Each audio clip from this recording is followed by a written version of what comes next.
Tahukah kalian, proses perkembangan kognitif pada anak sangat berbeda dari orang dewasa.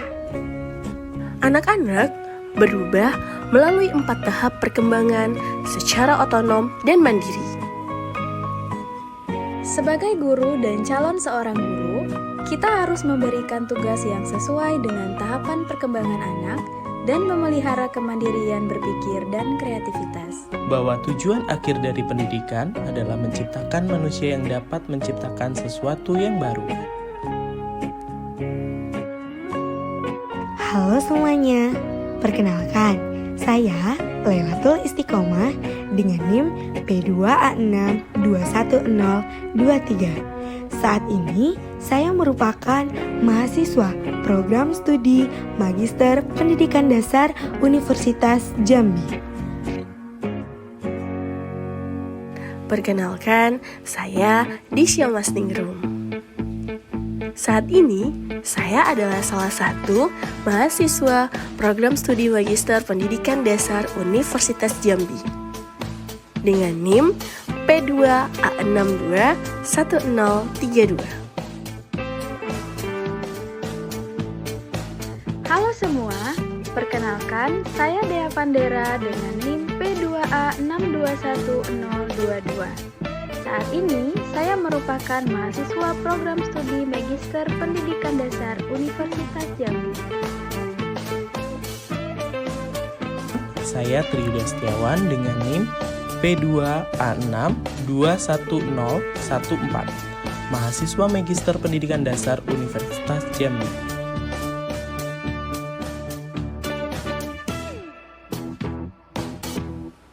Perkenalkan, saya Aaron Frimals dengan NIM P2A621031.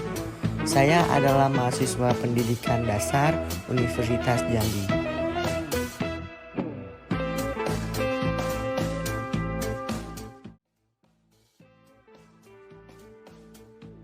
Belajar kognitif, ciri khasnya terletak dalam belajar memperoleh dan mempergunakan bentuk-bentuk representatif yang mewakili objek-objek itu direpresentasikan atau dihadirkan dalam diri seseorang melalui tanggapan, gagasan, atau lambang yang semuanya merupakan sesuatu yang bersifat mental.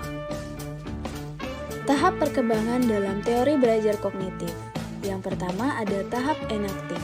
Dalam tahap ini, peserta didik memahami lingkungan sekitar melalui pengetahuan motorik. Yang kedua, tahap ikonik. Dalam tahap ini, peserta didik memahami lingkungan sekitar melalui visualisasi verbal atau gambar-gambar. Yang ketiga, tahap simbolik.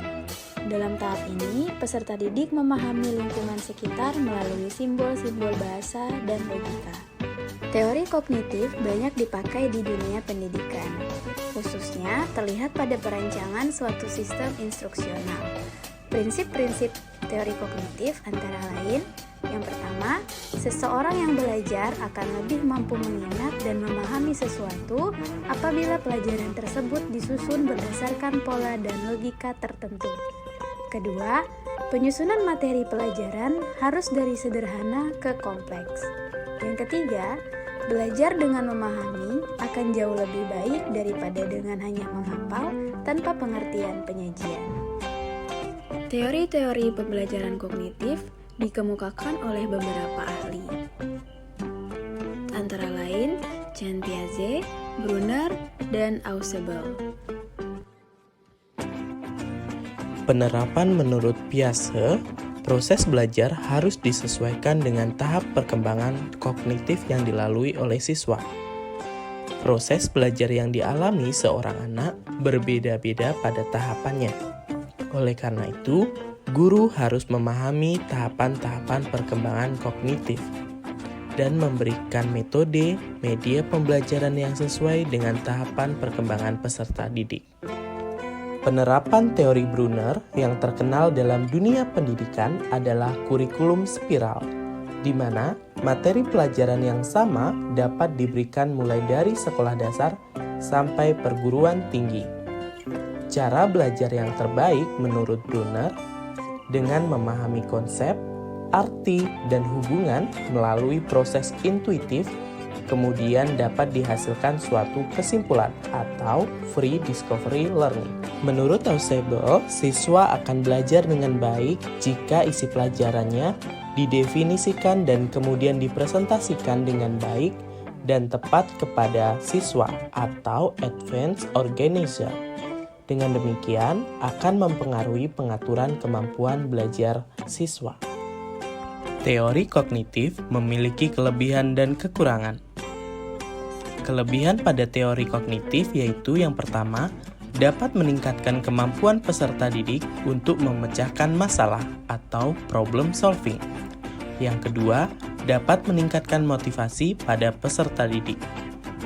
Kekurangan teori kognitif tidak dapat diukur hanya dengan satu orang peserta didik saja.